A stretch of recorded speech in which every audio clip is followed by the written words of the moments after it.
नचिकेता की कहानी। सत्य की खोज। नचिकेता की कहानी कठोपनिषद में वर्णित है, जो हमें सत्य, ज्ञान और आत्मा के गहरे रहस्यों को समझने की प्रेरणा देती है।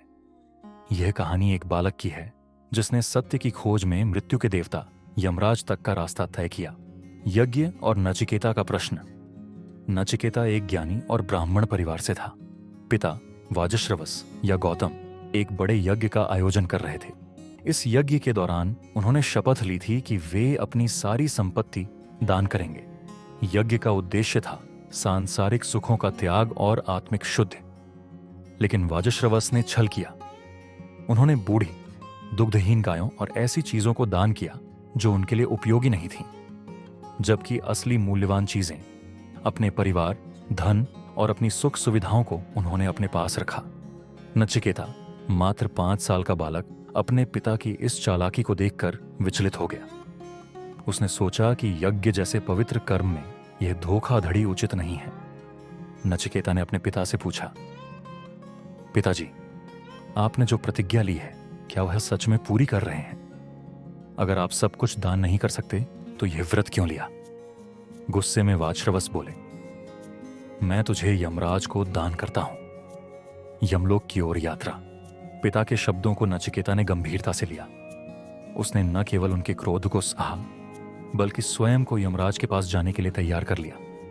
यह नचिकेता की सत्य की खोज थी और उसे किसी भी भय ने रोक नहीं पाया। वह यमलोक पहुंचा, लेकिन यमराज उस समय अपने कर्तव्यों में व्यस्त थे और घर पर नहीं थे। नचिकेता ने 3 दिन और 3 रात बिना भोजन और पानी के यमराज के द्वार पर प्रतीक्षा की। यमराज की भेंट और 3 वरदान। 3 दिन बाद यमराज लौटे। जब उन्होंने द्वार पर नचिकेता को अडिग बैठे हुए देखा तो वे चकित हो गए। इतना दृढ़ निश्चय, वह भी एक बालक में। यमराज ने उसकी सहन शक्ति और इरादे से प्रभावित होकर उसे 3 वरदान देने का वचन दिया। नचिकेता ने पहला वरदान मांगा, मेरे पिता को शांति मिले, वे मुझसे क्रोधित न रहें और उनका मन प्रसन्न हो जाए। यमराज ने इसे सहजता से स्वीकार कर लिया। दूसरा वरदान था, मुझे वह ज्ञान दें जिससे मैं समझ सकूं कि कौन से कर्म और यज्ञ आत्मा को उन्नति की ओर ले जाते हैं। यमराज ने उसे यज्ञ और धर्म का रहस्य सिखाया। अब नचिकेता ने तीसरा और सबसे कठिन प्रश्न पूछा, मृत्यु के बाद क्या होता है? आत्मा का सत्य क्या है? यमराज चौंक गए। उन्होंने कहा, यह प्रश्न मत पूछो, यह बहुत गूढ़ है। देवता भी इस प्रश्न का उत्तर नहीं जानते। तुम मुझसे धन, राज्य, दीर्घायु या संसार के सारे सुख मांग सकते हो, लेकिन यह मत पूछो। लेकिन नचिकेता अडिग रहा। उसने कहा, आपने मुझे पहले ही सिखाया है कि भौतिक सुख नश्वर है, धन दौलत और सुख सुविधाएं अस्थायी हैं।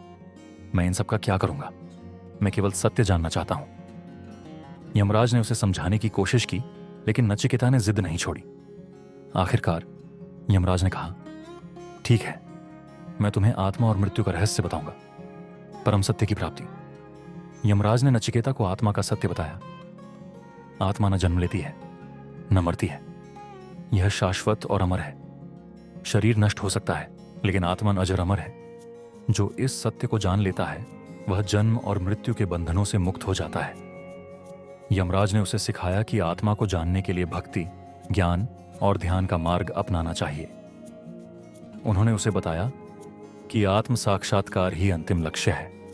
नचिकेता ने अपने तीव्र निश्चय और जिज्ञासा के बल पर इस परम ज्ञान को प्राप्त किया। उसे आत्मा, ब्रह्मांड और अस्तित्व के सभी प्रश्नों के उत्तर मिल गए। नचिकेता की कहानी हमें सिखाती है कि सत्य और ज्ञान की खोज में दृढ़ संकल्प और प्रबल इच्छा आवश्यक है। यह सिर्फ कर्म या यज्ञ नहीं, बल्कि हमारी तीव्रता और सच्चाई हमें आत्मा के रहस्यों तक पहुंचा सकती है। नचिकेता को इसलिए पहले साधक के रूप में माना गया है, एक ऐसा आदर्श जो दिखाता है कि अगर आपकी जिज्ञासा और निष्ठा प्रबल है तो देवता भी आपको ज्ञान देने को बाध्य हो जाते हैं। तो नचिकेता हमें प्रेरित करते हैं कि सत्य और ज्ञान के मार्ग पर चलें, चाहे कितनी भी कठिनाइयां क्यों ना आएं।